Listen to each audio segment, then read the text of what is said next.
ವಿಶೇಷ ಕಾರ್ಯಕ್ರಮಕ್ಕೆ ಸ್ವಾಗತ. ನಾನು ಪ್ರಮೋದ್. ಬೆಂಗಳೂರಿನ ಬಗ್ಗೆ ಅನೇಕ ರೀತಿಯಲ್ಲಿ ಈಗಾಗಲೇ ವಿಶ್ಲೇಷಣೆಯನ್ನು ಮಾಡ್ತಾ ಇದೆ. ಬೆಂಗಳೂರಿಗೆ ತುರ್ತಾಗಿ ಒಂದಿಷ್ಟು ಚಿಕಿತ್ಸೆ ಬೇಕಿದೆ ಅನ್ನುವಂಥದ್ದು ಕೂಡ ಅನೇಕರ ಅಭಿಪ್ರಾಯ. ಜೊತೆಗೆ ಆಡಳಿತಾತ್ಮಕವಾಗಿ ಕೂಡ ಸಾಕಷ್ಟು ಬದಲಾವಣೆ ಆಗಬೇಕಾಗಿದೆ. ಇದೆಲ್ಲದರ ವಿಚಾರಗಳ ಬಗ್ಗೆ ಮಾತನಾಡೋಕ್ಕೆ ನನ್ನ ಜೊತೆಗೆ ಬೆಂಗಳೂರಿನ ಉಸ್ತುವಾರಿ ಸಚಿವರಾಗಿರುವಂಥ ಕೃಷ್ಣ ಬೈರೇಗೌಡರು ಕಾರ್ಯಕ್ರಮಕ್ಕೆ ಜಾಯ್ನ್ ಆಗ್ತಿದ್ದಾರೆ. ಅವರನ್ನು ಸ್ವಾಗತ ಮಾಡೋಣ. ಸರ್ ನಮಸ್ಕಾರ ಕಾರ್ಯಕ್ರಮಕ್ಕೆ. ಸರ್ ಹೇಗಿದೆ ಸರ್ ಬೆಂಗಳೂರು? ನೀವು ಬೆಂಗಳೂರವರು, ಆದರೆ ಕೋಲಾರದಿಂದ ಇಲ್ಲಿ ಬಂದಿದ್ದರೂ ಕೂಡ ಬೆಂಗಳೂರಿನ ಬಗ್ಗೆ ಗೊತ್ತಿದೆ. ಬಟ್ ಇಲ್ಲಿನ ಅಡ್ಮಿನಿಸ್ಟ್ರೇಷನ್ಸ್, ಇಲ್ಲಿನ ಆಡಳಿತ ಇದೆಲ್ಲವೂ ಕೂಡ ಒಳಹೊಕ್ಕು ನೋಡಿದಾಗ ಹಿಂದೆ ಕಾಣ್ತಿದ್ದಂಥ ಬೆಂಗಳೂರಿಗೂ ಈಗಿನ ಬೆಂಗಳೂರಿಗೂ, ಒಳಗಿನ ಬೆಂಗಳೂರಿಗೂ ಹೊರಗಿನ ಬೆಂಗಳೂರಿಗೂ ಏನು ವ್ಯತ್ಯಾಸ ಇದೆ ಸರ್? ಈಗ ಆಡಳಿತ ವ್ಯವಸ್ಥೆ ಎಲ್ಲ ಕಡೆನೂ ಕೂಡ ಏನು ಚೆನ್ನಾಗಿ ಪರ್ಫೆಕ್ಟ್ ಆಗಿದೆ ಅಂತ ಹೇಳೋಕ್ಕಾಗೋದಿಲ್ಲ. ಎಲ್ಲ ಕಡೆನೂ ಸ್ವಲ್ಪ ಕಾಲದಿಂದ ನೋಡಿದಾಗೆ ವರ್ಷಗಳಿಂದ ಆಡಳಿತ ವ್ಯವಸ್ಥೆ ಕುಸಿತಾನೆ ಬಂದಿದೆ. ಸತ್ಯ ಹೇಳಿದರೆ ನನ್ನ ಮೇಲೆ ಕೆಲವರು ಸಿಟ್ಟು ಮಾಡ್ತಾರೆ, ಕೆಲವರು ವ್ಯಂಗ್ಯ ಮಾಡ್ತಾರೆ. ಆದರೆ ಸತ್ಯ ಅಂತೂ ನಾವು ಒಪ್ಕೊಳ್ಳೇಬೇಕು. 20-30 ವರ್ಷದಿಂದ ಕರ್ನಾಟಕದಲ್ಲಿ ಆಡಳಿತ ವ್ಯವಸ್ಥೆ ಕುಸಿತ ಕಂಡಿದೆ. ಅದರಲ್ಲಿ ಜಾಸ್ತಿ ಕುಸಿತ ಬೆಂಗಳೂರಿನಲ್ಲಿ ಆಗಿದೆ ಅನ್ನುವಂಥದ್ದು ನನ್ನ ಅಸೆಸ್ಮೆಂಟ್, ಅಭಿಪ್ರಾಯ ಅಂತಾದರೂ ತಿಳ್ಕೊಳ್ಳಿ, ನನ್ನ ಒಂದು ಲೆಕ್ಕಾಚಾರ ಅಂತಾದರೂ ತಿಳಿರಿ. ಸುಮಾರು ವರ್ಷಗಳಿಂದ ಇಲ್ಲಿ ಒಂಥರ ಏನೋ ಅದ್ರ ಪಾಡಿಗೆ ಅದು ನಡ್ಕೊಂಡು ಹೋಗಲಿ ಅನ್ನೋ ಥರ, ಟೇಕನ್ ಫಾರ್ ಗ್ರಾಂಟೆಡ್ ಅನ್ನೋ ಥರ, ಏನಿದ್ರೆ ಅದು ನಡ್ಕೊಂಡು ಹೋಗುತ್ತೆ ಅನ್ನೋ ಥರ ಬಂದ್ಬಿಟ್ಟಿದೆ ಸುಮಾರು ವರ್ಷಗಳಿಂದ. ಇದನ್ನು ಒಂದು ನಿರ್ದಿಷ್ಟವಾಗಿ ಆಡಳಿತ ನಡೆಸಬೇಕು ಅನ್ನೋ ರೀತಿಯಲ್ಲಿ ಎಷ್ಟಾಗಬೇಕಾಗಿತ್ತೋ ಅಷ್ಟು ಆಗಿಲ್ಲ ಅನ್ನುವಂಥದ್ದು ನನ್ನ ಲೆಕ್ಕಾಚಾರ. ಸೊ ಹಾಗಾಗಿ ಆಡಳಿತ ಸ್ವಲ್ಪ ಕುಸಿತ ಇರೋದರಿಂದ ಎಲ್ಲ ಸಮಸ್ಯೆಗಳು ಮೂಲ ಹುಡ್ಕೊಂಡು ಹೋದರೆ ಎಲ್ಲೋ ಒಂದು ಕಡೆ ಆಡಳಿತ ಸ್ವಲ್ಪ ಬಿಗಿಯಾಗಿದ್ದಿದ್ರೆ, ಒಂದು ಪರ್ಪಸ್ಫುಲ್ಲಾಗಿ ಇದ್ದಿದ್ದರೆ ಇಷ್ಟೊಂದು ಸಮಸ್ಯೆಗಳು 20-30 ವರ್ಷದಿಂದ ಉದ್ಭವ ಆಗ್ತಾ ಇರಲಿಲ್ಲ ಅಂತ ನನಗನ್ಸುತ್ತೆ. ಹಾಗಾಗಿ ಆಡಳಿತ ಕುಸಿತ ಎಲ್ಲ ವಲಯಗಳಲ್ಲೂ ಆಗಿದೆ, ಬೆಂಗಳೂರಿನಲ್ಲೂ ಆಗಿದೆ. ಬಟ್ ಇದರ ಪರಿಣಾಮ ಬೆಂಗಳೂರಿನಲ್ಲಿ ಇವತ್ತು ಜಾಸ್ತಿ ಎದುರಿಸಬೇಕಾಗಿ ಬಂದಿದೆ. ಇಲ್ಲಿ ಪ್ರಶ್ನೆ ಇರುವಂಥದ್ದು, ಇದನ್ನು ಆಡಳಿತ ಮಾಡ್ತಾ ಇರೋರು ಅಧಿಕಾರಿಗಳು. ಕೃಷ್ಣ ಬೈರೇಗೌಡರು ಇವತ್ತು ಬರ್ತಾರೆ, ನಾಳೆ ಮತ್ತೊಬ್ಬರು ಬರ್ತಾರೆ, ಹಿಂದೆ ಇನ್ನೊಬ್ಬರು ಇದ್ದರು. ಈ ಕಾಮನ್ ಸೆನ್ಸ್ ಅಧಿಕಾರಿಗಳಿಗೆ ಇಲ್ವಾ ಸರ್? ಈಗ ಒಬ್ಬ ಕಾಮನ್ ಮ್ಯಾನ್ ಕೇಳುವಂಥ ಪ್ರಶ್ನೆ ಇದು. ನೀವೇನು ಕೇಳ್ರಿ, ಗುಂಡಿ ಮುಚ್ಚಕ್ಕೆ ನಿಂಗೆ ರಾಕೆಟ್ ಸೈನ್ಸ್ ಬೇಕಾ ಅಂತ ಕೇಳಿದ್ರಿ. ಅದು IITಲಿ ಓದಂಥವ್ರು, ದೊಡ್ಡ ದೊಡ್ಡ ಡಿಗ್ರಿಗಳನ್ನು ತೆಗೆದುಕೊಂಡವರು, ಸಾಕಷ್ಟು ವರ್ಷಗಳ ಅನುಭವ ಇರುವಂಥ ಇಂಜಿನಿಯರಿಗೆ ಆ ಕಾಮನ್ ಸೆನ್ಸ್ ಇಲ್ವಾ ಸರ್? ನೀವು ಹೇಳೋದು 100ಕ್ಕೆ 100 ಸತ್ಯ. ಈಗ ಪ್ರತಿಯೊಬ್ಬರಿಗೂ ಅವ್ರದ್ದೇ ಆದಂಥ ಕರ್ತವ್ಯ ನಿಷ್ಠೆ ಇರಬೇಕು. ಯಾರು ಕೇಳ್ತಾರೆ ಬಿಡ್ತಾರೆ, ನಾನು ನನ್ನ ಆತ್ಮಸಾಕ್ಷಿಗೆ ಅನುಗುಣವಾಗಿ ನಾನು ಕೆಲಸ ಮಾಡಬೇಕು. ಇದು ಕನಿಷ್ಠ ಕರ್ತವ್ಯ ನಿಷ್ಠೆ. ಅಲ್ಲಿ ಬರೆದಿದ್ದಾರೆ, ಸರ್ಕಾರದ ಕೆಲಸ ದೇವ್ರ ಕೆಲಸ. ಬಸವಣ್ಣವ್ರು ಹೇಳಿದರು ಕಾಯಕವೇ ಕೈಲಾಸ ಅಂತ. ಅಂದರೆ ನೀನು ಕೆಲಸನ, ನಿನ್ನ ವೃತ್ತಿಯನ್ನು ನೀನು ಅದನ್ನೇ ಪೂಜೆ ಅಂತ ತಗೋ, ವೃತ್ತಿಯನ್ನು ಸಾಕ್ಷಿಯಿಂದ ಮಾಡು ಅಂತ. ಆದರೆ ಪ್ರಾಕ್ಟಿಕಲ್ಲಾಗಿ ಏನು ನಡೀತಾ ಇದೆ, ಅಲ್ಲಿ ಬರೆದಿರೋದು ಒಂದು, ಕೆತ್ತಿರೋದು ಒಂದು, ಅದ್ರ ಕೆಳಗಡೆ ನಾವು ಓಡಾಡೋರು, ನಾವು ಮಾಡೋದು ಅದಕ್ಕೆ ತದ್ವಿರುದ್ಧ. ಇದು ನಮ್ಮ ಸಮಾಜದ ನಿಯಮ ಆಗಿಬಿಟ್ಟಿದೆ ಇವತ್ತು. ಅವರು ನೀವು ಹೇಳ್ದಾಗೆ ಅವ್ರವ್ರ ಕೆಲಸ ಅವ್ರು ಮಾಡಬೇಕು, ಮಾಡ್ತಾ ಇಲ್ಲ. ಆದರೆ ನಮ್ಮಂಥವ್ರ ಜವಾಬ್ದಾರಿ ಏನು? ಇದನ್ನು ಕೇಳೋದಕ್ಕೆ ತಾನೇ ಜನ ನಮ್ಮನ್ನು ಇಟ್ಟಿರೋದು ಪ್ರಜಾಪ್ರಭುತ್ವ ವ್ಯವಸ್ಥೆಯಲ್ಲಿ. ಅವರು ಒಂದು ಸತಿ ಕೆಲಸಕ್ಕೆ ಸೇರಿದ ಮೇಲೆ ಅವರು ರಿಟೈರ್ ಆಗೋವರೆಗೂ ಭಾಳ ವೀಕ್ ಅಕೌಂಟಬಿಲಿಟಿ ನಮ್ಮ ಸಿಸ್ಟಮ್ಮಲ್ಲಿದೆ. ಏನಾದರೂ ನೀವು ಒಬ್ಬರ ಮೇಲೆ ಆ್ಯಕ್ಷನ್ ತೊಗೊಳಕ್ಕೆ ಹೋದರೆ ಅವ್ರ ಪರವಾಗಿ ಅವರ ಸಂಬಂಧಿಕರು, ಅವರ ಜಾತಿ ಜನಾಂಗ ಎಲ್ಲರೂ ಬರ್ತಾರೆ. ಸೊ ಆದರೆ ನಾವುಗಳು ನಮ್ಮ ಪ್ರಜಾಪ್ರಭುತ್ವ ವ್ಯವಸ್ಥೆಯಲ್ಲಿ ಚುನಾಯಿತ ಪ್ರತಿನಿಧಿಗಳು ಇರೋದೇ ಇದನ್ನು ಒಂದು ಅಕೌಂಟಬಿಲಿಟಿ ತರಬೇಕು ಅಂತ. ಅವರು ಎಚ್ಚರ ತಪ್ಪಿದಾಗ ಅದನ್ನು ಎಚ್ಚರ ವಹಿಸಬೇಕಾಗಿರೋದು ನಮ್ಮಂಥವರು. ನಾವುಗಳು ಕೂಡ ಈಗ ಸುಮಾರು ವರ್ಷಗಳಿಂದ, ನಾನು ಇತ್ತೀಚಿನ ಮಾತಾಡ್ತಾ ಇಲ್ಲ, ಯಾರಿಗೂ ಒಬ್ಬರ ಬಗ್ಗೆ ಬೆರಳು ತೋರಿಸಿ ಮಾತಾಡ್ತಾ ಇಲ್ಲ, ಯಾವ ಪಾರ್ಟಿ ಬಗ್ಗೆನೂ ಮಾತಾಡ್ತಾ ಇಲ್ಲ. ಒಟ್ಟಾರೆ ನಮ್ಮ ಸಮೂಹ ಏನಿದೆ, ನಮ್ಮಂಥವ್ರು ಏನಿದ್ದೇವೆ, ನಾವು ಅದನ್ನು ಸರಿಪಡಿಸುವಂಥ ಗಂಭೀರ ಪ್ರಯತ್ನಗಳು ಮಾಡಲಿಲ್ಲ. ನಿಮ್ಮ ಮೇಲೆ ಕೇಳಿ ಇರುವಂಥ ಪ್ರಶ್ನೆ, ಜೂನಿಯರ್ ಇಂಜಿನಿಯರ್ಗಳು ಅಲ್ಲ, ಪಕ್ಕದಲ್ಲಿ ಇಬ್ಬರು IAS ಕೂತ್ಕೊಂಡಿರ್ತಾರಲ್ಲ ಸರ್, ನೀವು ಹೇಳ್ತಾ ಇರ್ಬೇಕಾದ್ರೆ ಹೌದು ಹಿಂಗೆ ತಲೆಯಲ್ಲಿ ಆಡಿಸ್ತಾ ಇರ್ತಾರೆ. ಅವರಿಗೆ ಯಾಕೆ ಅದೇ ಭಾಷೆಯಲ್ಲಿ ನೀವು ಕೇಳಲ್ಲ? ಅವರಿಗೂ ಅಕೌಂಟಬಿಲಿಟಿ ಫಿಕ್ಸ್ ಮಾಡಬೇಕಲ್ಲ. ಕೃಷ್ಣ ಬೈರೇಗೌಡರು ಬರೋಕ್ಕಿಂತ ಮೊದಲಲ್ಲೇ ಆ ಜಾಗದಲ್ಲೇ ಅದೇ ಸೀಟಲ್ಲಿ ಕೂತಿದ್ರು. ಈಗ ಬಹುಶಃ ಅಲ್ಲಿ ಪಾಟೋಲ್ ಇದೆ ಅನ್ನೋದು ಅವ್ರಿಗೆ ಗೊತ್ತಿಲ್ಲದಿರೋ ವಿಚಾರ ಅಲ್ಲ. 9,000 ಕೋಟಿ ಖರ್ಚು ಮಾಡಿದ್ದೀವಿ ಅಂತ ಗೊತ್ತಿಲ್ಲದಿರೋ ವಿಚಾರ ಅಲ್ಲ. IAS ಅಧಿಕಾರಿಗಳು ಯಾಕೆ ಸುಮ್ಮನೆ ಕೂತ್ಕೊಂಡಿರ್ತಾರೆ? ನಾವು ಕೇಳೋ ಪ್ರಶ್ನೆಯಲ್ಲೇ ಏನೋ ತಪ್ಪಿದೆಯಾ ಏನೋ ಅದು ಗೊತ್ತಿಲ್ವಲ್ಲ. ನೋಡಿ, ನಾನು ಒಬ್ಬ ಮನುಷ್ಯನೇ ಅಷ್ಟೇ. ನಾನು ಏನು ನಾನು ಏನು ಜ್ಞಾನಿ ಅಲ್ಲ ಅಥವಾ ಪರಿಪಕ್ವ ಅಲ್ಲ, ಸರ್ವಜ್ಞ ಅಲ್ಲ. ನಾವು ಕೇಳೋದೆಲ್ಲ ಸರಿ ಇದೆ ಅಂತಲೂ ನಾನು ಹೇಳೋಕ್ಕಾಗೋದಿಲ್ವಲ್ಲ. ಸೊ ನಾನು ಎಲ್ಲೋ ಒಂದು ಕಡೆ ನನ್ನ ಲೆಕ್ಕಾಚಾರನೂ ಕೂಡ ತಪ್ಪಿರಬಹುದೋ ಏನೋ. ಕೃಷ್ಣ ಬೈರೇಗೌಡರ ಭಾಷೆ ಆ ಟೋನು IAS ಅಧಿಕಾರಿಗಳ ಬಗ್ಗೆ ಬರ್ತಾ ಇಲ್ಲ. ಕೆಲಸ ಮಾಡಿಲ್ಲ ಅನ್ನೋದನ್ನ ನೀವು ಇದೇ IAS ಅಧಿಕಾರಿಗಳಿಗೆ ಫೋನ್ ಮಾಡಿ ಹೇಳ್ತೀರಿ, ಸರ್ ನಿಮ್ಮ ಗುತ್ತಿಗೆದಾರ ಸರಿಯಾಗಿ ಕೆಲಸ ಮಾಡಿಲ್ಲ, ಹೋಗಿ ಇನ್ಸ್ಪೆಕ್ಟ್ ಮಾಡಿ ಅಂತ. ಅದು ಅವ್ರ ಕೆಲಸ, ಡ್ಯೂಟಿ, ಕರ್ತವ್ಯ. ಅದನ್ನು ಕೃಷ್ಣ ಬೈರೇಗೌಡರು ಹೇಳಬೇಕಾಗಿಲ್ವಲ್ಲ ಸರ್. ಅವ್ರಿಗೆ ಏನು ಫಿಕ್ಸ್ ಮಾಡ್ತೀರಿ? Then how will you fix the problem? ಈಗ ನೀವು ಮೇಲ್ಗಡೆ ಇರೋನ್ನ ಫಿಕ್ಸ್ ಮಾಡದೆ ಕೆಳ ಹಂತದಿಂದ ಫಿಕ್ಸ್ ಮಾಡೋಕ್ಕೆ ಸಾಧ್ಯ ಅಲ್ಲ ಸರ್. ನಾಳೆ ಅವ್ನು ಸಸ್ಪೆಂಡ್ ಮಾಡಿ ಕಳಿಸ್ಬೋದು, ಬಟ್ ಇವರಿಲ್ಲೇ ಇರ್ತಾರಲ್ಲ. ಇಲ್ಲ ನೋಡಿ, ಮೇಲೆಯಿಂದ ಕೆಳಗಡೆ ಇದು ಚೈನ್ ಲಿಂಕ್ ಇದ್ದಂಗೆ ಕೊಂಡಿಗಳು ಎಲ್ಲ ಸರಿ ಹೋಗಲಿಲ್ಲ ಅಂತೇಳಿದ್ರೆ ಬರೀ ಎಲ್ಲೋ ಒಂದು ಲೆವೆಲಲ್ಲಿ ಸರಿ ಮಾಡೋಕ್ಕಾಗಲ್ಲ. ನಾನೊಬ್ಬ ಸರಿ ಹೋಗ್ತೀನಿ ಅಥವಾ ನಾನು ತಪ್ಪು ಹೋಗ್ತೀನಿ ಅಥವಾ ಕೆಳಗಿನವ್ರು ಸರಿ ತಪ್ಪು ಮಾಡಿಬಿಟ್ರೆ ಇಡೀ ಸಿಸ್ಟಮ್ ನಾವು ಇಂಪ್ರೂವ್ ಮಾಡೋಕ್ಕಾಗೋದಿಲ್ಲ. ಮೇಲಿಂದ ಕೆಳಗಡೆ ಪ್ರತಿಯೊಂದು ಸ್ಟೇಜಲ್ಲಿ ಇರೋರು ಎಲ್ಲ ಹಿರಿಯ ಅಧಿಕಾರಿಗಳಿಂದ ಹಿಡಿದು ಪ್ರತಿಯೊಂದು ಸ್ಟೇಜಲ್ಲಿ ಇರೋರು ಕೂಡ ಕೈ ಜೋಡಿಸಿದ್ರೆ ಮಾತ್ರ ಏನಾದರೂ ಸುಧಾರಣೆ ಆಗಲಿಕ್ಕೆ ಸಾಧ್ಯ. ನಾವೇನು ಅವ್ರಿಗೆ ಅಕೌಂಟಬಿಲಿಟಿಯಿಂದ ನಾನು ವಿನಾಯಿತಿ ಕೊಟ್ಟಿಲ್ಲ ಅಥವಾ ಅವ್ರ ಬಗ್ಗೆ ಮೃದು ಧೋರಣೆನೂ ಇಲ್ಲ. ಅಲ್ಟಿಮೇಟ್ಲಿ ನಾವು ಸಿಸ್ಟಮಲ್ಲಿ ಎಲ್ಲರನ್ನೂ ತಗೊಂಡೇ ಕೆಲಸ ಮಾಡಬೇಕಾಗತ್ತೆ, ಅದು ಇಂಪಾರ್ಟೆಂಟ್. ಸುಮ್ಮನೆ ನಾನು ಕೂಗಾಡಿ ಕಿರ್ಚಾಡ್ಬಿಟ್ಟು ರಿಸಲ್ಟ್ ಏನು, ಆಪ್ರೇಷನ್ ಸಕ್ಸಸ್ಸು, ಪೇಷಂಟ್ ಡೆಡ್ ಆಗಿಬಿಟ್ರೆ ಪ್ರಯೋಜನ ಏನು? ಅಲ್ಟಿಮೇಟ್ಲಿ ರಿಸಲ್ಟ್ ಆಗಬೇಕು. ನೀವು ಕಂದಾಯ ಇಲಾಖೆಯಲ್ಲಿ ಕೆಲಸ ಮಾಡಿದ್ದೀರಿ ಸರ್, ಕೃಷಿ ಇಲಾಖೆನೂ ನೋಡಿದಿರಿ. ನೀವು ಇಲ್ಲಿಂದ ಅಲ್ಲೇನಾದ್ರು ತಪ್ಪು ಮಾಡಿದ್ರೆ ಅಧಿಕಾರನ ಬೇರೆದಕ್ಕೆ ಟ್ರಾನ್ಸ್ಫರ್ ಮಾಡುವಂಥದ್ದು ಅಥವಾ ಬೇರೆ ಕಡೆ ಮಾಡ್ಬೋದು. ಬೆಂಗಳೂರಿನಲ್ಲಿ ನೀವು ಯಲಹಂಕದಲ್ಲಿ ಮಾಡಿದ್ರೆ ಬಸವನಗುಡಿಗೆ ಬರ್ತಾನೆ, ಬಸವನಗುಡಿಲಿ ಮಾಡಿದ್ರೆ ಇನ್ನೊಂದು ಕಡೆ ರಾಜಾಜಿನಗರಕ್ಕೆ ಹೋಗ್ತಾನೆ. 30 ಕಿಲೋಮೀಟರ್ ಪೆರಿಫರಲ್ ನೀವು ಏನೇ ಶಿಕ್ಷೆ ಕೊಟ್ಟರು ಸ್ವಲ್ಪ ಹೊತ್ತು ಸಹಿಸ್ಕೋತಾನೆ, 1 ವರ್ಷ ಬಿಟ್ಟು ಮತ್ತೆ ಅಲ್ಲೇ ಬರ್ತಾನೆ ಅಥವಾ 2 ವರ್ಷ ಬಿಟ್ಟು ಅದೇ ಬರ್ತಾನೆ. ನಿಮ್ಗೆ ಏನಾಗ್ತೀರಿ? ನೀವೇನು ಪನಿಷ್ಮೆಂಟ್ ಅನ್ನಂತ ಏನು ಭಾವಿಸ್ತೀರಿ ಅಥವಾ ಅವ್ನ ಕರ್ತವ್ಯ ಪ್ರಜ್ಞೆನ ನೀವು ಜಾಗೃತಗೊಳಿಸ್ತೀವಿ ಅಂತ ಭಾವಿಸ್ತೀರಿ, ಅವ್ನು ಅದನ್ನೇ ತಿಳಿಸ್ಕೊಳ್ಳೋಕ್ಕಾಗಲ್ಲ. ಇವತ್ತು ಯಾವ ಅಧಿಕಾರಿ ನೇರವಾಗಿ ಹೈಯಾರ್ಕಿಗೆ ಅಷ್ಟು ಭಯಪಟ್ಕೊಂಡು ಕೆಲಸ ಮಾಡೋನು ಯಾರಿದ್ದಾರೆ? 50% ಜನ ಒಳ್ಳೆಯವರಿದ್ದಾರೆ. ನಾನು ಬೇರೆ ಇಲಾಖೆಗಳಲ್ಲೂ ಕೆಲಸ ಮಾಡಿ ಹೇಳ್ತೇನೆ, ಅವ್ರಿಗೆ ಒಂದು ಒಳ್ಳೆ ವಾತಾವರಣ ಸಿಕ್ಕಿದ್ರೆ ಒಳ್ಳೆ ಕೆಲಸ ಮಾಡಬೇಕು ಅಂತ ಆಸಕ್ತಿ ಇರೋರು 50% ಇರ್ತಾರೆ. ಇನ್ನು 20-30% ಜನ ಹೆಂಗಿರ್ತಾರೆ, ವಾತಾವರಣ ಅವರು ನೋಡಿ ಏಯ್ ಮಾಡ್ರಿ ಅಂತ ಹೇಳಿದಾಗ ಮಾಡೋ ಅಂಥವರು ಒಂದು ಸ್ವಲ್ಪ ಒತ್ತಡದ ಕೆಳಗಡೆ ಮಾಡುವಂಥವ್ರು ಒಂದು 20-30% ಇರ್ತಾರೆ. ಎಲ್ಲದಕ್ಕೂ ಮೀರಿದವರು ಒಂದು 20-25% ಇರ್ತಾರೆ. ಇದು ಸ್ವಾಭಾವಿಕ. ಸರ್, ಈಗ ಫುಟ್ಪಾತಿಂದ ಶುರು ಮಾಡೋಣ ಸರ್. ಅಂದರೆ ಒಂದೊಂದೇ ಇನ್ಫ್ರಾ ಬಗ್ಗೆ ಮೊದಲಿಗೆ ಮಾತಾಡ್ತೀನಿ. ಈ ಫುಟ್ಪಾತಲ್ಲಿ ಒಂದು ನಡೆದಾಡುವ ಹಕ್ಕು, ಬದುಕಿನ ಹಕ್ಕು. ನೀವು ಕಾಂಗ್ರೆಸ್ ಪಕ್ಷದಿಂದ ಬರೋರು, ಕಾಂಗ್ರೆಸ್ ಪಕ್ಷದ ಸಿದ್ಧಾಂತಗಳಿಗೆ ಬರೋರು. ಯಾವತ್ತು ನೀವು ಗ್ಯಾರಂಟಿ ಹಿಂದೆ ಬಗ್ಗೆ ಮಾತಾಡಿದಂಥ ಸಂದರ್ಭದಲ್ಲಿ ಗ್ಯಾರಂಟಿ ನಾವು ಬಡವರಿಗೋಸ್ಕರ ಕೊಟ್ಟರೆ ನಿಮ್ಗೆ ಯಾಕೆ ಹುಟ್ಟೇವ್ರಿ ಅನ್ನುವಂಥ ಪ್ರಶ್ನೆಯನ್ನು ಕೇಳಿದಿರಿ. ಈಗ ಏನಾಗ್ತಾ ಇದೆ, ನಮ್ಮ ನಿಲುವುಗಳನ್ನು ಅಥವಾ ನಮ್ಮ ಸಿದ್ಧಾಂತಗಳನ್ನು, ನಮ್ಮ ವ್ಯವಸ್ಥೆಗಳನ್ನು ಎಲ್ಲೋ ಯುರೋಪಿಯ ರಾಷ್ಟ್ರಗಳ ಮೂಲಭೂತ ಸೌಕರ್ಯಕ್ಕೆ ನಾವು ಕಂಪೇರ್ ಮಾಡೋದಕ್ಕೆ ಅಂಥ ಒಂದು ವ್ಯವಸ್ಥೆ ನಮ್ಮಲ್ಲಿ ಇದೆಯಾ ಅನ್ನೋದು ಒಂದು ಪ್ರಶ್ನೆ ಬರುತ್ತೆ. ಅಫ್ಕೋರ್ಸ್ ಬೆಂಗಳೂರಿನ ಈ ಇನ್ಫ್ರಾಸ್ಟ್ರಕ್ಚರ್ಸ್ ನಾವು ಅಲ್ಲಿ ಕಂಪೇರ್ ಮಾಡ್ತೀವಿ, ಆ ಥರ ಆಗಬೇಕು, ಲಂಡನ್ ಥರ ಆಗಬೇಕು, ಸಿಂಗಾಪುರ್ ಥರ ಆಗಬೇಕು ಅಂತ ಹೇಳ್ತೀವಿ. ಆದರೆ ನಮ್ಮಲ್ಲಿ ಜೀವನನೂ ಬೇರೆ ಥರದ್ದಿದೆ ಸರ್. ಎಷ್ಟೊಂದು ಜೀವನಗಳು ಫುಟ್ಪಾತಲ್ಲಿ ನಡೀತಾ ಇದೆ. ಈಗ ನೀವು ಆತನ ಅಂತ ಯಾರು ಹೇಳಿದ್ದಾರೆ? ಸಮಸ್ಯೆ ಇರೋದು ಮೈನ್ ರೋಡಲ್ಲೇ ನಡೆಸಬೇಕು ಅಂತ ನೀವು ಹೇಳ್ತಾ ಇದ್ದೀರಾ. ನಾನಿಲ್ಲಿ ಮೈನ್ ರೋಡ್ ಬಿಟ್ಟು ಆಲ್ಟರ್ನೇಟ್ ರೋಡಲ್ಲಿ ಮಾಡಿ ನಾನೇನು 100ಕ್ಕೆ 100 ಎಲ್ಲ ಕಡೆ ಮೈನ್ ರೋಡ್ ಯಾವುದಲ್ಲ ಅಂತ ಒಂದು ಪರಿಸ್ಥಿತಿ ಇದೆ. ಈಗ ನೀವು SP ರೋಡ್ಗೆ ಹೋದ್ರೆ ಪಕ್ಕದಲ್ಲಿರೋ ಟಾರ್ಗೆಟ್ ಮಾಡ್ತಾ ಇರೋದೇ 1500 ಕಿಲೋಮೀಟ್ರು. ಬೆಂಗಳೂರಲ್ಲಿ 18,000 ಕಿಲೋಮೀಟರ್ ರಸ್ತೆಗಳಿದೆ. ನನಗೆ ಗುರಿ ಇರೋದು 1500 ಕಿಲೋಮೀಟ್ರ್. 10% ಕೂಡ ಇಟ್ಕೊಂಡಿಲ್ಲ. ಅಮ್ಮಮ್ಮ ಅಂದರೆ 15% ಹೋಗ್ಬೋದು ನಾನು ಟಾರ್ಗೆಟ್ ಅಷ್ಟೇ. ಅಷ್ಟಾದರೂ ಕೂಡ ಇವು ಮುಖ್ಯ ಮಾರ್ಗಗಳು, ಅಲ್ಲಿ ಸ್ವಲ್ಪ ಜನ ಓಡಾಡೋರು, ಪಾದಾಚಾರಿಗಳ ಸಂಖ್ಯೆ ಜಾಸ್ತಿ ಇರುತ್ತೆ. ಅದನ್ನಷ್ಟೇ ನಾನು ಮಾಡ್ತಾ ಇರೋದು. ಆಲ್ಟರ್ನೇಟ್ ರೋಡ್ಸ್ ಇರ್ತದೆ. ಈಗ ನಾನು ವಾಸ ಮಾಡೋ ಮನೆ ಹತ್ರ ಒಂದು 5-6 ಇಂಪಾರ್ಟೆಂಟ್ ರೋಡ್ ಇದೆ. ಅದು ಬಿಟ್ಟು 50-60 ರೋಡ್ಗಳಿದ್ದಾವೆ. ಒಂದೊಂದು ರೋಡಲ್ಲಿ 2-3 ಇದ್ದರೂ ಕೂಡ ಜೀವನ ನಡೆಯುತ್ತೆ.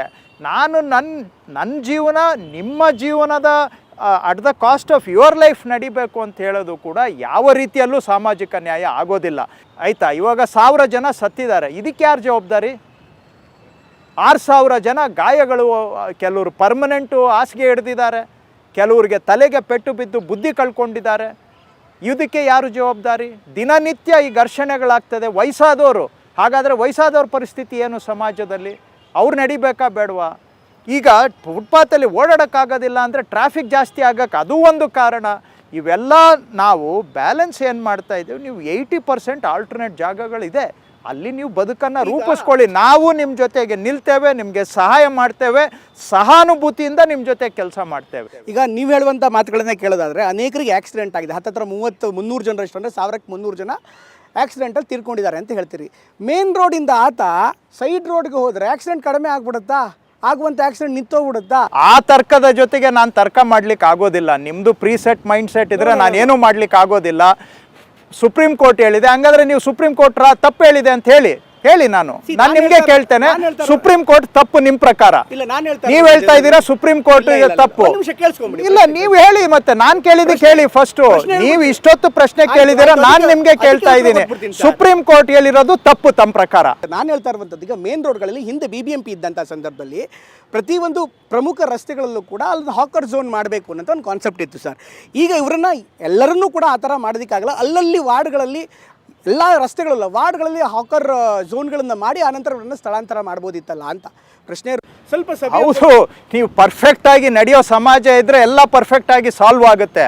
ಇಲ್ಲಿ ಪರ್ಫೆಕ್ಟ್ ಆಗಿ ಮಾಡಕ್ ಹೋದ್ರೆ ಇಲ್ಲಿ ಏನೂ ಆಗೋದಿಲ್ಲ. ಇದು ನಮ್ಮ ಸಮಾಜ ಆ ಥರ ಇದೆ, ನಮ್ಮ ದೇಶದಲ್ಲಿ ವ್ಯವಸ್ಥೆ ಆ ಥರ ಇದೆ. ಈಗ ಎಲ್ಲದಕ್ಕೂ ಪರ್ಫೆಕ್ಟ್ ಸೊಲ್ಯೂಷನ್ ಕೊಡೋದಕ್ಕೆ ಅಲ್ಲ, ಈ ದೇಶದಲ್ಲಿ ದೇವ್ರ ಕೈಲೇ ಪರ್ಫೆಕ್ಟ್ ಸೊಲ್ಯೂಷನ್ ಕೊಡೋಕ್ಕಾಗುತ್ತೋ ಇಲ್ವೋ ನನಗೆ ಗೊತ್ತಿಲ್ಲ. ದೇವ್ರ ಕೈಲಿ ಪರ್ಫೆಕ್ಟ್ ಸೊಲ್ಯೂಷನ್ ಕೊಡೋಕ್ಕಾಗಂಗಿದ್ದಿದ್ರೆ ನಮ್ಮ ಪರಿಸ್ಥಿತಿ ಹಿಂಗೆ ಯಾಕಿರ್ತಾ ಇತ್ತು ನನಗೆ ಗೊತ್ತಿಲ್ಲ. ಉದ್ದೇಶಪೂರ್ವಕವಾಗಿಯೇ ಕೆಲವೊಂದು ಡಿಗ್ ಮಾಡ್ರೆ ಏನು ಮಾಡೋದಕ್ಕಾಗತ್ತೆ? ಈಗ ರಸ್ತೆಗಳನ್ನು ನೀವು ಹೇಗೆ ಬಿಲ್ಟ್ ಮಾಡ್ತೀರಿ, ಅದಕ್ಕೆ ಏನು ಮಾಡೆಲ್ ಕೊಡ್ತೀರಿ ಸರ್? ಈಗ GBA ಬಂದ ಮೇಲೆ ಎಲ್ಲ ಏಜೆನ್ಸಿಗಳು ಒಟ್ಟಾಗಿ ಬರ್ತವೆ, ಬಟ್ ಏಜೆನ್ಸಿಗಳು ಒಟ್ಟಾಗಿ ಬಂದ ಮೇಲೂ ಕೂಡ ಅದೇ ರೀತಿ ಇರುತ್ತಾ ಅನ್ನೋದು ಒಂದು ಪ್ರಶ್ನೆ ಬರುತ್ತೆ. ಒಂದು ರೋಡ್ ಕಟಿಂಗ್ ಪರ್ಮಿಷನ್ ಆಗಲಿ, ಯಾವುದೇ ಒಂದು ಏಜೆನ್ಸಿಯಲ್ಲಿ ಕೇಬಲ್ ಹಾಕಬೇಕಾಗಲಿ, ಎಲ್ಲವೂ ಕೂಡ ಆನ್ಲೈನಲ್ಲಿ ತೊಗೊಂಡು ಬರಬೇಕು. ಇದನ್ನು ಜನಕ್ಕೂ ಓಪನ್ ಬಿಡ್ತೇವೆ. ಯಾಕೆಂದರೆ ಈಗ ಸಡನ್ನಾಗಿ ನಿಮ್ಮ ಮನೆ ರೋಡ್ ಯಾರೋ ಬಂದು ಕಟ್ ಮಾಡ್ತಾವ್ರೆ, ಅವ್ರು ಪರ್ಮಿಷನ್ ತೊಗೊಂಡಿದ್ದಾರಾ ಇಲ್ವಾ ಅಂತ ಎಲ್ಲೂ ಗೊತ್ತಾಗಲ್ಲ. ಆಮೇಲೆ ಸುಮಾರು ಜನ ಕೇಳಿದರೆ ಜೋಬಿಂದ ಒಂದು ಪೇಪರ್ ತೆಗೆದು ತೋರಿಸ್ತಾರೆ, ಅದು ರಿಯಲ್ಲ ಫೇಕಾ, ಅವ್ರ ಅಂಗಡಿಯಲ್ಲೇ ಅವರು ಪ್ರಿಂಟ್ ಮಾಡ್ಕೊಂಡು ಬಂದವ್ರ ಅಂತಲೂ ನಿಮಗೆ ಗೊತ್ತಾಗಲ್ಲ. ಈಗ ಅದನ್ನೆಲ್ಲ ಆನ್ಲೈನಲ್ಲಿ ಹಾಕ್ತೇವೆ. ಆನ್ಲೈನಲ್ಲಿ ಒಂದು ಪ್ರಶ್ನೆ ಇದೆ ಸರ್. ಈಗ ರೋಡ್ ಹಿಸ್ಟ್ರಿ ಬಗ್ಗೆ ಮಾತಾಡ್ರಿ. ಹಿಂದೆ 2016 ನಾವೊಂದು ರಿಪೋರ್ಟ್ ಮಾಡಿದ್ವಿ ಸರ್. ಹಾಗೆ ಭರತ್ ಲಾಲ್ ಮೀನಾ ಕಾಲದಿಂದಲೂ ಕೂಡ, ಅವರು ಕಮಿಷನರ್ ಇದ್ದಾಗಿಂದಲೂ ಕೂಡ ಒಂದಲ್ಲ ಒಂದು ರೀತಿ ಪ್ರಪೋಸಲ್ ಬರ್ತಾನೆ ಇದೆ ರೋಡ್ ಹಿಸ್ಟ್ರಿ ಬಗ್ಗೆ. ಅದು ಇಂಪ್ಲಿಮೆಂಟ್ ಮಾಡಬೇಕು ಅಂತ ಪಾಲಿಕೆ ಸಭೆಗಳಲ್ಲೂ ಕೂಡ ಚರ್ಚೆ ಆಯಿತು.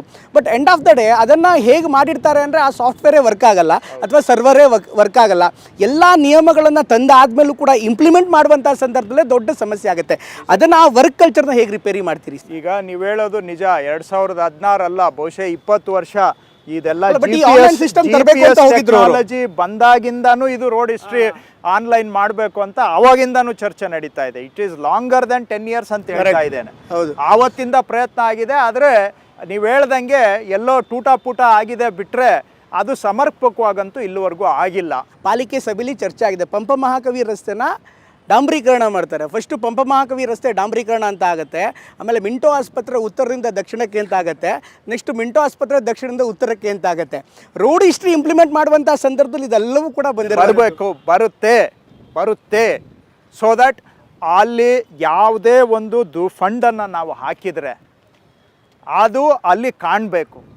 ಎಷ್ಟು ಅಮೌಂಟ್ ಹಾಕಿದ್ದೀವಿ, ಆ ವರ್ಕಲ್ಲಿ ಬರೀ ಟಾರ್ ಇದೆಯಾ, ಟಾರ್ ಇದ್ದರೆ ಎಷ್ಟು ಥಿಕ್ನೆಸ್, 1 ಲೇಯರ 2 ಲೇಯರ, ಟಾರು ಜೊತೆಗೆ ಡ್ರೈನ್ ವರ್ಕ್ ಇದೆಯಾ, ಡೀಸಲ್ಟೇಷನ್ ಇದೆಯಾ, ಎಲೆಕ್ಟ್ರಿಕಲ್ ವರ್ಕ್ ಇದೆಯಾ, ಇಷ್ಟನ್ನು ಕೂಡ ಆನ್ಲೈನಲ್ಲಿ ಪಬ್ಲಿಕ್ ಡೊಮೈನ್ಗೆ ಬಿಡ್ತೇವೆ.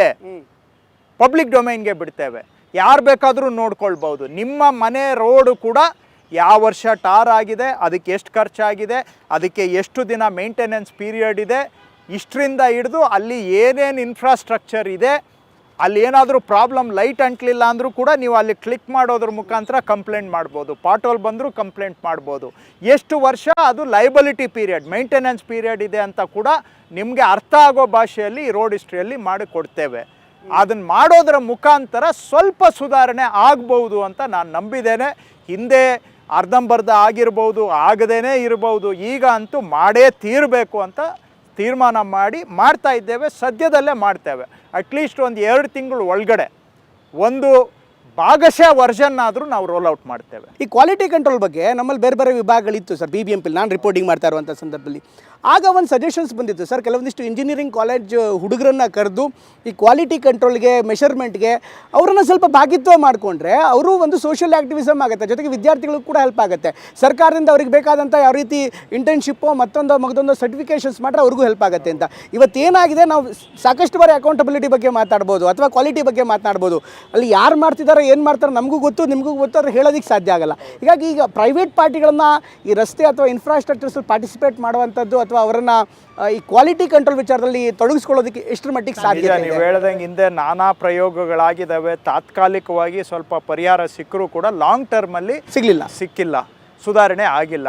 ಈಗ ಆದರೂ ಕೂಡ ನಾವು ಸಮಾಜದ ಸಹಭಾಗಿತ್ವದಲ್ಲೇ ಸುಧಾರಣೆ ಮಾಡಬೇಕು. ಸಿವಿಲ್ ಸೊಸೈಟಿ ಪಾರ್ಟಿಸಿಪೇಷನಿಂದ ಸ್ವಲ್ಪ ಇಂಪ್ರೂವ್ಮೆಂಟನ್ನು ತರಲಿಕ್ಕೆ ಸಾಧ್ಯ. ನೀವು ಹೇಳ್ದಂಗೆ ನಮ್ಮ ಬೆಂಗಳೂರಲ್ಲಿ ಎಕ್ಸ್ಪರ್ಟ್ಗಳಿಗೇನು ಕೊರತೆ ಇಲ್ಲ, ಇದ್ದಾರೆ ಸಾಕಷ್ಟು. ಅದರಲ್ಲಿ ಒಳ್ಳೆಯ ಉದ್ದೇಶ ಇರೋರು ಕೂಡ ಇದ್ದಾರೆ. ಅವ್ರನ್ನ ನಾವು ಇನ್ವಾಲ್ವ್ ಮಾಡಿಕೊಳ್ಳೇಬೇಕಾಗತ್ತೆ. ಖಂಡಿತ ನಾವು ಕೂಡ civil society participation, even expert quality of ವರ್ಕಲ್ಲೂ ಕೂಡ ಪ್ಲ್ಯಾನಿಂಗಲ್ಲೂ ಇನ್ವಾಲ್ವ್ ಮಾಡ್ಕೋಬೇಕು. ಕ್ವಾಲಿಟಿ ಆಫ್ ವರ್ಕನ್ನು ಮಾನಿಟರು ಸೂಪರ್ವಿಷನ್ ಮಾಡೋಕ್ಕೆ ನಮಗೆ ಸಹಾಯ ಮಾಡೋಕ್ಕಾದರೂ ಅವ್ರನ್ನ ಇನ್ವಾಲ್ವ್ಮೆಂಟ್ ಮಾಡ್ಕೋಬೇಕು. ನೀವು ಹೇಳ್ದಂಗೆ ಅದು ಮಾಡೋದ್ರಿಂದ ಸ್ವಲ್ಪ ಸುಧಾರಣೆ ಸಾಧ್ಯ ಅಂತ ನಾನು ಅಂದ್ಕೊಂಡಿದ್ದೇನೆ. ಖಂಡಿತ ಅದನ್ನು ಮಾಡ್ತೇವೆ ನಾವು. Sir, let's come to the tunnel road. Sir, tunnel road ಬಗ್ಗೆ ಸಾಕಷ್ಟು ದೊಡ್ಡ ಮಟ್ಟಿಗೆ ಚರ್ಚೆ ಆಗಿದೆ. ಈ ಟನಲ್ ರೋಡ್ನ ಈ ಸಾಧ್ಯತೆಗಳ ಬಗ್ಗೆ ಅಥವಾ ಅದ ಲಾಂಗ್ ಟರ್ಮ್ ಇಂಪ್ಲಿಮೆಂಟೇಷನ್ಸ್ ಬಗ್ಗೆ, ಟ್ರಾಫಿಕ್ ಸಮಸ್ಯೆ ನಿವಾರಣೆ ಬಗ್ಗೆ ನಿಮ್ಮ ನಿಲುವೇನು ಸರ್? ಅದರಿಂದ ಎಷ್ಟರ ಮಟ್ಟಿಗೆ ಉಪಯೋಗ ಆಗುತ್ತೆ? ಈಗ ನೋಡಿ, ಬೆಂಗಳೂರಲ್ಲಿ ಸುಮಾರು 1,50,00,000 ಹತ್ರ ಜನ ಇದ್ದಾರೆ. ಹೆಚ್ಚು ಕಮ್ಮಿ 1,50,00,000 ವೆಹಿಕಲ್ಸ್ ಇದೆ ಬೆಂಗಳೂರಲ್ಲಿ. ವೆಹಿಕಲ್ಸು ಒಬ್ಬ ಮನುಷ್ಯನಿಗೊಂದು ವೆಹಿಕಲ್ ಇದೆ. ಯಾವ ನಗರದಲ್ಲೂ ಇಷ್ಟು ವೆಹಿಕಲ್ ಇಲ್ಲ. ನೀವು ಬಾಂಬೆಯಲ್ಲೂ ಇಲ್ಲ, ಡೆಲ್ಲಿಯಲ್ಲೂ ಇಲ್ಲ. ಅಷ್ಟು ವೆಹಿಕಲ್ಲು ಬೆಂಗಳೂರಲ್ಲಿದೆ. ಬಾಂಬೆಯಲ್ಲೂ ಇಲ್ಲ, ಡೆಲ್ಲಿಯಲ್ಲೂ ಇಲ್ಲ. ಅಷ್ಟು ವೆಹಿಕಲ್ ಬೆಂಗಳೂರಲ್ಲಿದೆ. ಕೆಲವು ಬೇರೆ ದೊಡ್ಡ ನಗರಗಳಲ್ಲಿ ನಮ್ಮಲ್ಲಿರೋದು ಅರ್ಧ ವೆಹಿಕಲ್ಸೇ ಇರೋದು. ಬ್ಯಾಂಗ್ಳೂರಲ್ಲಿ ಅವರೆಲ್ಲರಿಗಿಂತ ಡಬಲ್ ವೆಹಿಕಲ್ಸ್ ಇದೆ. ಈಗ ನೀವು ಜನಗಳನ್ನ ದೂಷಣೆ ಮಾಡ್ತೀರಾ, ಯಾಕ್ರಿ ಗಾಡಿ ತೊಗೊಂಡಿದ್ದೀರಾ ಅಂತ ಕೇಳೋಕ್ಕಾಗುತ್ತಾ? ನಾವು ಸೊಲ್ಯೂಷನ್ ಕೊಡಲೇಬೇಕು. ಸೊಲ್ಯೂಷನ್ ಏನು? ಮೆಟ್ರೋ ಈಗ 96 ಕಿಲೋಮೀಟ್ರ್ ಇದೆ, 170 ಕಿಲೋಮೀಟ್ರ್ ಮಾಡಬೇಕು, ಆಮೇಲೆ 250 ಕಿಲೋಮೀಟ್ರ್ ಮಾಡಬೇಕು, ಆಮೇಲೆ 370 ಕಿಲೋಮೀಟ್ರ್ ಮಾಡಬೇಕು. ಅದರ ಬಗ್ಗೆ ಎರಡನೇ ಮಾತೇ ಇಲ್ಲ. ಮೆಟ್ರೋನ ನಾವು ಬರ್ತಾ ಇನ್ನು 10 ವರ್ಷದಲ್ಲಿ ಏನಾದರೂ ಮಾಡಿ ಹತ್ರ ಒಂದು 500 ಕಿಲೋಮೀಟ್ರಿಗೆ ತೊಗೊಂಡೋಗ್ಬೇಕು ಅನ್ನೋದು ನಮ್ಮ ದೃಢ ಸಂಕಲ್ಪ. ಆಯಿತಾ? ಅದರ ಜೊತೆಗೆ ಸಬರ್ಬನ್ ರೈಲ್ ಇದೆ, ಕೆ ರೈಡು. ಅದು ಕೂಡ 2030 ಮುಗಿಯೋದ್ರೊಳಗಡೆ ಒಂದು 248 ಕಿಲೋಮೀಟರ್ ಸಬರ್ಬನ್ ರೈಲನ್ನು ಮಾಡಲೇಬೇಕು ಅಂತ ಸಂಕಲ್ಪ ಮಾಡಿ 23,000 ಕೋಟಿ ಸಬರ್ಬನ್ ರೈಲ್ಗೆ ನಾವು ಖರ್ಚು ಮಾಡ್ತಾ ಇರೋದು. 23,000 ಕೋಟಿ. ಆಯಿತಾ? ನಾವೇನು ಬರೀ ಟನಲ್ಲು ಏನು ಮಾಡ್ತಾ ಇಲ್ಲ. ಮೆಟ್ರೋ ರೈಲ್ಗೂ ಕೂಡ ಅವ್ರು ಕೇಳಿದಷ್ಟು ದುಡ್ಡು ಕೊಡ್ತಾ ಇದ್ದೀವಿ. ದುಡ್ಡಿಗೆ ಯಾವುದೇ ಕೊರತೆ ಇಲ್ಲ. ಮೆಟ್ರೋ ರೈಲು ಮಾಡಬೇಕು, ಸಬರ್ಬನ್ ರೈಲು ಮಾಡಬೇಕು. ಅದರ ಜೊತೆಗೆ BMTCಗೆ ಈಗ 7,000 ಬಸ್ ಇದೆ. BMTCಯಲ್ಲಿ ದೇಶದಲ್ಲೇ ಹೈಯೆಸ್ಟ್ ನಂಬರ್ ಆಫ್ ಬಸ್ ಇರೋದು BMTCಯಲ್ಲೇ. ತಿಳ್ಕೊಳ್ಳಿ, ರಿಪೀಟ್ ಮಾಡ್ತೇನೆ, ಯಾಕಂದರೆ ಇದು ಕೆಲವು ಸತ್ಯ ಸಂಗತಿಗಳು ಹೇಳಿದ್ರು, ಒಂದು ಸತಿ ಅಲ್ಲ 10 ಸತಿ ಹೇಳಿದ್ರು ನಾವು ಕೇಳಿಸ್ದಂಗೆ ನಡ್ಕೋತೇವೆ. ದೇಶದಲ್ಲಿ highest bus size fleet size ಇರೋದು ಬೆಂಗಳೂರಲ್ಲಿ. BMTCಯಲ್ಲಿ ಹತ್ರ 7,000 ಬಸ್ ಇದೆ. ಆದರೂ ಕೂಡ ಇನ್ನೂ 4,500 ಬಸ್ಸು ಬರೋ ವರ್ಷಗಳಲ್ಲಿ ಆ್ಯಡ್ ಮಾಡೋಕ್ಕೆ ಪ್ಲ್ಯಾನ್ ಹಾಕ್ಕೊಂಡಿದ್ದೀವಿ. ಕರೆಕ್ಟಾ? ಸೊ ಮೆಟ್ರೋ ರೈಲು, ಸಬರ್ಬನ್ ರೈಲು, ಬಸ್ ಟ್ರಾನ್ಸ್ಪೋರ್ಟೇಷನನ್ನು ಇನ್ಕ್ರೀಸ್ ಮಾಡೋದ್ರ ಬಗ್ಗೆ ಎರಡನೇ ಮಾತೇ ಇಲ್ಲ. ಅದನ್ನು ಇನ್ನೂ ಬೇಕಾದರೆ ನಾವು ಸಪೋರ್ಟ್ ಮಾಡ್ತೇವೆ. ಆದರೆ ಇಷ್ಟೆಲ್ಲ ಮಾಡಿದ್ರೂ 1.5 ಕೋಟಿ ವೆಹಿಕಲ್ ಇದೆ ಸ್ವಾಮಿ ಬ್ಯಾಂಗ್ಳೂರಲ್ಲಿ. ನಾವು ಬೇರೆ ನಗರಗಳು 10% ಬೆಳೆದ್ರೆ ನಾವು 26% ಗ್ರೋತ್ ಇದೆ ನಮ್ಮದು. ಪಾಪ್ಯುಲೇಷನ್ ಗ್ರೋತ್ ಹಂಗಿದೆ, ವೆಹಿಕಲ್ ಗ್ರೋತ್ ಹಂಗಿದೆ. ಟೀಕೆ ಮಾಡೋರೆಲ್ಲ ಈ ಪ್ರಾಬ್ಲಮ್ನ ಹಿಂದೆ ಸಾಲ್ವ್ ಮಾಡಿಬಿಟ್ಟಿದ್ದಿದ್ರೆ ಅವ್ರ ಅಧಿಕಾರ ಇದ್ದಾಗ ನಾವ್ಯಾಕೆ ಟನಲ್ ಮಾಡಬೇಕಾಗಿತ್ತು? ನಮಗೇನು ತಲೆ ಕೆಟ್ಟಿದೆಯಾ? ನಾವು ಆರಾಮಾಗಿರ್ಬೋದಾಗಿತ್ತಲ್ಲ. ಎಲ್ಲ ಸಮಸ್ಯೆಗಳನ್ನ ಉಲ್ಬಣ ಮಾಡಿ ಬಿಟ್ಟು ಬಳುವಳಿಯಾಗಿ ಕೊಟ್ಟು ಹೋಗ್ಬಿಟ್ಟು ಇವತ್ತು ಟೀಕೆ ಮಾಡೋದೇ ನಿಮ್ಮದು ಕೊಡುಗೆ ಆಗಿಬಿಟ್ರೆ ಸೊಲ್ಯೂಷನ್ ಏನು ನಿಮ್ಮದು ಹೇಳಿ? 1.5 ಕೋಟಿ ವೆಹಿಕಲ್ಸ್ ಇದೆ ಬೆಂಗಳೂರಲ್ಲಿ. ರೋಡ್ಸು ಎಷ್ಟು ಪ್ರಮಾಣದಲ್ಲಿರಬೇಕು ಅಷ್ಟು ಪ್ರಮಾಣದಲ್ಲಿ ರೋಡ್ಸ್ ಇಲ್ಲ. ಔಟರ್ ಏರಿಯಾದಲ್ಲಿ ತುಂಬ ಕಮ್ಮಿ ಇದೆ. ಈಗ ಜಯನಗರ ಪ್ಲ್ಯಾಂಡ್ ಲೇಔಟು, ಆಯಿತಾ? ಅಲ್ಲಿ ಇರುವಂಥ ಒಟ್ಟು ಪ್ರದೇಶದಲ್ಲಿ 23% ರೋಡ್ಗಳಿದೆ. ಅದೇ ನೀವು ಮಾದೇವಪುರ ಏರಿಯಾಗೆ ಹೋದರೆ ಒಟ್ಟು ಪ್ರದೇಶದಲ್ಲಿ ಬರೀ 8% ರೋಡ್ ಇದೆ. 30 ವರ್ಷದಿಂದ ಎಲ್ಲ ಇಲ್ಲಿಗಲ್ ಲೇಔಟ್ಗಳನ್ನ ಆಗೋಕ್ಕೆ ಬಿಟ್ಬಿಟ್ಟು ಅವ್ರ ಜೊತೆ ಶಾಮೀಲಾಗ್ಬಿಟ್ಟು ಅವರು ಒಂದು ಕಡೆ ರೋಡ್ ಸರಿಯಾಗಿ ಬಿಡದೆ ಎಲ್ಲ ಲೇಔಟುಗಳು ಮಾಡಿ ಮನೆಗಳು ಕಟ್ಟಿಬಿಟ್ಟು ಇವತ್ತು ಅಲ್ಲಿ ರೋಡ್ ಮಾಡಬೇಕು ಅಂದರೆ ಮನೆ ಹೊಡೆದು ರೋಡ್ ಮಾಡ್ತೀರಾ ಸ್ವಾಮಿ? ಮನೆಗಳು ಹೊಡೆಯೋಕ್ಕೆ ಹೋದರೆ ಜನ ಬಿಡ್ತಾರಾ? ಅದ್ರ ಖರ್ಚು ಎಷ್ಟಾಗುತ್ತೆ? ಆ ಮನೆ ಒಡೆಯೋದ್ರಿಂದ ಸಾಮಾಜಿಕವಾಗಿ ಎಷ್ಟು ಪರಿಣಾಮ ಆಗುತ್ತೆ ಯೋಚನೆ ಮಾಡಿದ್ದೀರಾ? ಅವ್ರ ಕುಟುಂಬದ ಮೇಲೆ ಏನು ಪರಿಣಾಮ ಆಗುತ್ತೆ ಯೋಚನೆ ಮಾಡಿದ್ದೀರಾ? ಇವೆಲ್ಲ ಸಾಧ್ಯನಾ? ಸೊ ಆದರೂ ಕೂಡ ರೋಡ್ ಇನ್ಫ್ರಾಸ್ಟ್ರಕ್ಚರನ್ನು ಆ್ಯಡ್ ಮಾಡಲೇಬೇಕು. ಸೊ ಅನಿವಾರ್ಯವಾಗಿ ಮೆಟ್ರೋ ರೈಲು, ಸಬರ್ಬನ್ ರೈಲು, ಬಸ್ಸು, ಇದರ ಜೊತೆಗೆ ರೋಡ್ ಕೆಪಾಸಿಟಿಯನ್ನು ನಾವು ಇನ್ಕ್ರೀಸ್ ಮಾಡಬೇಕು. ಅಂದರೆ ರೋಡ್ ವೈಡನಿಂಗ್ ಮಾಡೋದು ಕಷ್ಟ ಇದೆ, ಮನೆಗಳು ಒಡೆಯೋದು ಕಷ್ಟ ಇದೆ, ಕಾಂಪನ್ಸೇಷನ್ ಕೊಡೋದು ಕಷ್ಟ ಇದೆ.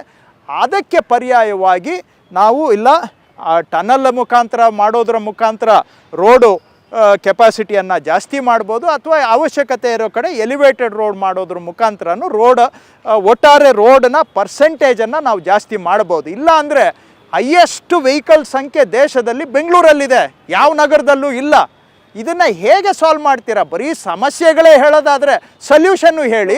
ಈಗ IASC ತಜ್ಞರೊಬ್ಬರು ಕೂಡ ಐ ಫರ್ಗಾಟ್ ಇಸ್ ನೇಮ್, ಅವರು ಈ ಟನಲ್ ರೋಡ್ ಬಗ್ಗೆ ಮಾತಾಡಿದ್ರು. ಅವ್ರು ಹೇಳುವಂಥದ್ದು ಈ ವಾಯಬಿಲಿಟಿ ಬಗ್ಗೆ ಸರ್ಕಾರ ಇನ್ನೊಂದು ಸ್ವಲ್ಪ ಯೋಚನೆ ಮಾಡಬೇಕು ಅಂತ. ಅಷ್ಟು ಭಾರಿ ಪ್ರಮಾಣದ ಪ್ರಾಜೆಕ್ಟನ್ನು ಮಾಡಿ ಅಷ್ಟೇ ಪ್ರಮಾಣದ ವೆಹಿಕಲ್ಗಳಲ್ಲಿ ಟೋಲ್ ಕೊಟ್ಟು ಹೋಗದೇ ಇದ್ದರೆ ಆವಾಗ ಏನು ಮಾಡ್ತೀರಿ ಅಂತ. ಉದಾಹರಣೆಗೆ ಈಗ ಲಾಲ್ಬಾಗಿಂದ ಬರೋನು ಹೆಬ್ಬಾಳಕ್ಕೆ ಹೋಗ್ತಾನೆ, ಅಲ್ಲೇ ಒಂದು ಎಕ್ಸಿಟ್ ಕೊಡ್ತೀರಿ, ಅವನಷ್ಟು 500 ರೂಪಾಯೋ 1000 ರೂಪಾಯೋ ಕೊಟ್ಟು ಹೋಗ್ತಾನೆ ಅನ್ನೋದು ಒಂದು ಪ್ರಶ್ನೆ. ಈಗ ಟನಲ್ ಬಗ್ಗೆ ನೀವು ಹೇಳಿದ್ರಿ ಅವ್ರು ಬರೋದಿಲ್ಲ ಅಂತ. ನಾವೇನು ಟನಲ್ಗೆ ಎಲ್ಲ ದುಡ್ಡು ನಾವು ಆಗ್ತಾ ಇಲ್ಲ, ನಾವು ಕೊಡೋದು ಬರೀ 6-7 ಸಾವಿರ ಕೋಟಿ ಅಷ್ಟೇ. ಇನ್ನು ಉಳಿದಿದ್ದು ಅವ್ರು ಇನ್ವೆಸ್ಟರ್ ಆಗ್ತಾರೆ, ಅವ್ರ ರಿಸ್ಕ್ ಮೇಲೆ ಆಗ್ತಾ ಇದ್ದಾರೆ. ಅದನ್ನು ರಿಕವರ್ ಮಾಡೋದು ಅವ್ರು ಯೋಚನೆ ಮಾಡ್ತಾರೆ. ವಯಬಿಲಿಟಿ ಇಲ್ಲದೆ ಇದ್ದರೆ ಅವ್ರು ಬಂದು ಮಾಡ್ತಾರೆ ಟನಲ್ಲು. ನಾವು ಕೊಡ್ತಾ ಇರೋದು 6-7 ಸಾವಿರ ಕೋಟಿ ಅಷ್ಟೇ. ಅದು ಖರ್ಚು ಎಷ್ಟಾದರೂ ಆಗಲಿ, ಆ ಖರ್ಚನ್ನು ನಾವು ಸರ್ಕಾರ ಕೊಡೋದಿಲ್ಲ. ಸರ್ಕಾರ ಕೊಡೋದು ನಮ್ಮದು ಲಿಮಿಟ್ ಹಾಕ್ಬಿಟ್ಟಿದ್ದೀವಿ ಆಲ್ರೆಡಿ. ಅದರ ಮೇಲೇ ನಾವು ಟೆಂಡರ್ ಕರೆಯೋದು, ಅದ್ರ ಮೇಲೆ ಎಷ್ಟೇ ಖರ್ಚಾದರೂ ಅವರೇ ಹಾಕ್ಕೋಬೇಕು ಇನ್ವೆಸ್ಟರು.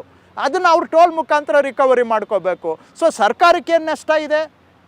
ತೆರಿಗೆ ಕಟ್ಟುವಂಥ ಸಾರ್ವಜನಿಕರಿಗೆ ಏನು ನಷ್ಟ ಇದೆ? ಅವ್ರು ಬಂಡವಾಳ ತೊಗೊಂಡು ಬಂದು ಅವ್ರು ಹಾಕ್ತಾರೆ, ಅವ್ರು ರಿಕವರ್ ಮಾಡ್ಕೋತಾರೆ. ನಿಮಗೆ ಪ್ರಾಬ್ಲಮ್ ಸಾಲ್ವ್ ಆಗಬೇಕಾ ಬೇಡವಾ ಅದನ್ನು ಹೇಳಿ. ಬರೀ ಟೀಕೆ ಮಾಡೋದೇ ಉದ್ಯೋಗ ಆಗಿಬಿಟ್ರೆ ಏನಾದರೂ ಟೀಕೆ ಮಾಡೋದಕ್ಕೂ ಸ್ವಲ್ಪ ತುಲನೆ ಇರಬೇಕು. ಯಾವುದು ಪರ್ಫೆಕ್ಟ್ ಸೊಲ್ಯೂಷನ್ ಇಲ್ಲ. ನಮಗೂ ಏನು ಟನಲ್ ಮಾಡಬೇಕು ಅಂತ ನಮಗೇನು ಇದಿಲ್ಲ. ಆದರೆ ಇವತ್ತಿನ ಸಮಸ್ಯೆಗೆ ಪರಿಹಾರ ಅದು ಪರ್ಫೆಕ್ಟ್ ಸೊಲ್ಯೂಷನ್ನೂ ಅಲ್ಲ, ಅದು ಒಪ್ಕೊಳ್ತೇನೆ. ಆದರೆ ಅನಿವಾರ್ಯ ಇದೆ ಇವತ್ತು. ಪೆರಿಫರಲ್ ರಿಂಗ್ ರೋಡ್ಗಿಂತ ಹೆಚ್ಚಾಗಿ ORR ರಿಂಗ್ ರೋಡಲ್ಲಿ ಆವ್ರೇಜ್ ಸ್ಪೀಡು 40 ಕಿಲೋಮೀಟರ್ ಇರಬೇಕು. ಬಟ್ ಕೆಲವೊಂದು ಕಡೆಗೆ ಈಗ PS ಕಾಲೇಜ್ ಇರ್ಬೋದು, ಆ ಭಾಗದಿಂದ ಮುಂದೆ 4 km/h ಇದೆ. ಈ ಥರ ಈ ಟ್ರಾಫಿಕ್ ಮ್ಯಾನೇಜ್ಮೆಂಟ್ಗೆ ನೀವು ಹೇಗೆ ಮುಂದೆ ಅದನ್ನು ಒಂದು ಡ್ರಾಸ್ಟಿಕ್ ಆಗಿನ ಚೇಂಜಸ್ ಏನು ತರೋಕ್ಕೆ ಸಾಧ್ಯ ಸರ್? ಯಾಕಂದರೆ ನೀವು ಹೇಳ್ಬೋದು, ಬಟ್ ಅದನ್ನು ಇಂಪ್ಲಿಮೆಂಟ್ ಮಾಡಬೇಕಾದ್ರೆ ಜನಗಳು ಪಾಸ್ ಆಗೋದಕ್ಕೆ ಜಾಗ ಇಲ್ಲದ್ರೆ ಕಷ್ಟ ಆಗ್ಬಿಡುತ್ತೆ. ಈಗ ನಾನು ಎಲ್ಲನೂ ಎಲಿವೇಟೆಡ್ ರೋಡು ಟನಲ್ಲಿಂದ ಸಾಲ್ವ್ ಆಗುತ್ತೆ ಅಂತ ಹೇಳ್ತಾ ಇಲ್ಲ. ನೀವು ಹೇಳ್ದಂಗೆ ಟೆಕ್ನಾಲಜಿ ಅಲಾಪ್ಟ್ ಮಾಡಿಕೊಂಡು ಅಲ್ಲಿ ಕೆಲವು ಸ್ಮಾರ್ಟ್ ಸೊಲ್ಯೂಷನ್ಸನ್ನು ಮಾಡಬೇಕು. ಖಂಡಿತ ನೀವು ಹೇಳೋದು 100ಕ್ಕೆ 100 ಸರಿ ಇದೆ. ಎಲ್ಲ ಮೇಜರ್ ಇನ್ಫ್ರಾಸ್ಟ್ರಕ್ಚರಿಂದನೇ ಎಲ್ಲ ಪ್ರಾಬ್ಲಮ್ ಸಾಲ್ವ್ ಆಗಲ್ಲ, ಅದನ್ನು ಒಪ್ಕೊಳ್ತೇವೆ ನಾವು. ಕೆಲವು ಸ್ಮಾರ್ಟ್ ಸೊಲ್ಯೂಷನ್ಸನ್ನು ಮಾಡುವಂಥದ್ದು ಅವಶ್ಯಕತೆ ಇದೆ, ಖಂಡಿತ ಅದನ್ನು ಮಾಡ್ತೇವೆ. ಬೆಂಗಳೂರು ಅಂದ ತಕ್ಷಣ ಹಿಂದೆ ನಾವು ವಿದ್ಯಾರ್ಥಿ ದಿನಗಳಲ್ಲೂ ಕೂಡ ನೋಡಿದ್ದೀವಿ, ಬೇರೆ ದಿನಗಳಲ್ಲೂ ನೋಡಿದ್ದೀವಿ. ವಾಟಾಳ್ ನಾಗರಾಜ್ ಅಂತವರು ಈ ಕನ್ನಡದ ಅಸ್ಮಿತೆ ಬಗ್ಗೆ ಮಾತನಾಡಿದ್ದಾರೆ. ಇವತ್ತು ಈ ವಲಸೆ ಅನ್ನೋದು ನಾವು ನಿಲ್ಸೋಕ್ಕಾಗಲ್ಲ, ನೀವು ನಿಲ್ಸೋಕ್ಕಾಗಲ್ಲ ಸರ್. ಇದ್ರ ಜೊತೆಗೆ ಕೆಲವರು ಕಳಕಳಿ ಇದೆ, ನಾವು ಬಸವನಗುಡಿ ಎಲ್ಲೋ ಮಿಸ್ ಮಾಡ್ಕೋತಿದ್ದೀವಿ, ಮಲ್ಲೇಶ್ವರಂ ಎಲ್ಲೋ ಮಿಸ್ ಮಾಡ್ಕೋತಿದ್ದೀವಿ ಅಂತ. ಸರ್ಕಾರ ಯಾವ ಹಂತದಲ್ಲಿ ಎಷ್ಟರ ಮಟ್ಟಿಗೆ ಕನ್ನಡವನ್ನು ಕಾಪಾಡೋದಕ್ಕೆ ಸಾಧ್ಯ? ಮಾಡಲೇಬೇಕು. ನೋಡಿ, ನಮ್ಮ ತನವನ್ನು ನಾವು ಉಳಿಸ್ಕೊಳ್ಳೇಬೇಕು, ಏನಾದರೂ ಮಾಡಿ ಉಳಿಸ್ಕೊಳ್ಬೇಕು. ಆ್ಯಂಡ್ ಹೊರಗಿನಿಂದ ಬಂದವರು ಕೆಲವರು ಸ್ಥಳೀಯ ಸಂಸ್ಕೃತಿಗೆ ಗೌರವ ಕೊಡೋರಿದ್ದಾರೆ, ಕೆಲವರು ಸ್ಥಳೀಯ ಸಂಸ್ಕೃತಿ ಬಗ್ಗೆ ಭಾಳ ಅಗೌರವವಾಗಿ ನಡ್ಕೊಳ್ಳೋರು ಕೂಡ ಇದ್ದಾರೆ. ಹಾಗಂತೇಳಿ ನಮ್ಮ ಅಸ್ಮಿತೆಯನ್ನು ನಾವು ಬಿಟ್ಕೊಡೋಕ್ಕಾಗೋದಿಲ್ಲ, ನಮ್ಮ ಸಂಸ್ಕೃತಿಯನ್ನು ಉಳಿಸ್ಕೊಳ್ಬೇಕು. ಬಟ್ ಹೇಳ್ದಷ್ಟಂತೂ ಸಲೀಸಿಲ್ಲ. ಸ್ಥಳೀಯ ಸಂಸ್ಕೃತಿಯ ಬಗ್ಗೆ ಗೌರವ ಮನೋಭಾವ ಮೂಡಿಸ್ತಕ್ಕಂಥ ಪ್ರಯತ್ನ ನಾವು ಕೂಡ ಮಾಡಲೇಬೇಕು. Thank you so much sir, ಧನ್ಯವಾದ ನಮ್ಮ ಜೊತೆಗೆ ಮಾತನಾಡೋದಕ್ಕೆ. ಧನ್ಯವಾದ ಪ್ರಮೋದ್. ಇದಿಷ್ಟು ಕೃಷ್ಣ ಬೈರೇಗೌಡರು ಹೇಳ್ತಾ ಇರುವಂಥ ಮತ್ತು ಟಿಪಿಕಲ್ ಕೃಷ್ಣ ಬೈರೇಗೌಡರ ಮಾತುಕತೆ ಇದಾಗಿತ್ತು. ಇನ್ನಷ್ಟು ವಿವರಗಳೊಂದಿಗೆ ಬರ್ತೀನಿ. ನಿರಂತರ ಸುದ್ದಿಯಾಗಿ ನೋಡ್ತಾ ಇರಿ TV9.